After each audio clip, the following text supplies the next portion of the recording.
कोकणात गणेशोत्सवाची धूम पाहायला मिळते आहे आणि कोकणात या ठिकाणी चक्क होडीतून गणपती आणले जात आहेत। आपण सध्या भातगाव आणि कर्जुवे या तीरावरती आहोत आणि तुम्ही बघू शकता की या ठिकाणी होडीतून गणपती आणण्याची परंपरा या ठिकाणी असलेली पाहायला मिळते आहे। श्रद्धा आणि भक्तीच्या जोरावरती भातगाव आणि कर्जुवे गावातले लोक आहेत ते या ठिकाणी गणपती चक्क होडीतून आणता आहेत। ढोल ताशांच्या गजरामध्ये या ठिकाणी गणपती होडीतून आणले जात आहेत। पूर्वी दळणवळणाची साधने नव्हती आणि त्यावेळेला गणपती कसे आणले जायचे याचं पुढच्या पिढीला ही परंपरा कळावी होडीमधून या ठिकाणी आगमन होताना पाहायला मिळतं आहे। अत्यंत देखणे आणि तितकेच मनमोहक असे हे गणपती, मात्र यांचं आगमन जे आहे घरी ते चक्क होडीमधून या ठिकाणी होताना पाहायला मिळतं आहे। भातगाव आणि कर्जुवे गावातल्या लोकांची ही कित्येक वर्षाची या ठिकाणची परंपरा कायम असलेली पाहायला मिळते।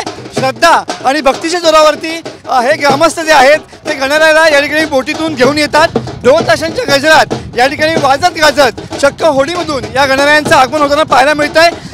त्यावेळी दळणवळणाची साधनं नव्हती, त्यामुळे गणपती घरी कसे आणले जातात याची पुढच्या पिढीला परंपरा कळावी यासाठीच ही अनोखी परंपरा या ठिकाणी जोपासली जाते। भातगाव आणि कर्जुवे खाडीमध्ये अशाच पद्धतीनं गणराया आणण्याची ही परंपरा आहे। चक्क होडीमधून या ठिकाणी गणराय जे आहेत ते आणले जातात आणि सध्या तुम्ही बघू शकता की ढोल ताशांचा गजर आहे आणि त्यामध्येच सध्या हे गणराय जे आहेत ते या ठिकाणी आणले जात आहेत। अत्यंत वेगळी अशी परंपरा कोकणामध्ये जपली जाते।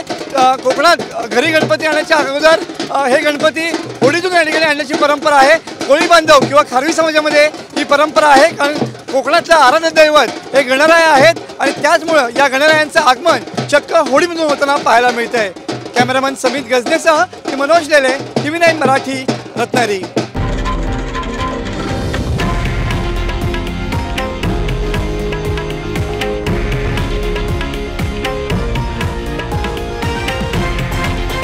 हे आहे देशातील नंबर 1 न्यूज नेटवर्क आणि आपण पाहत आहात TV9 मराठी, एकमेव।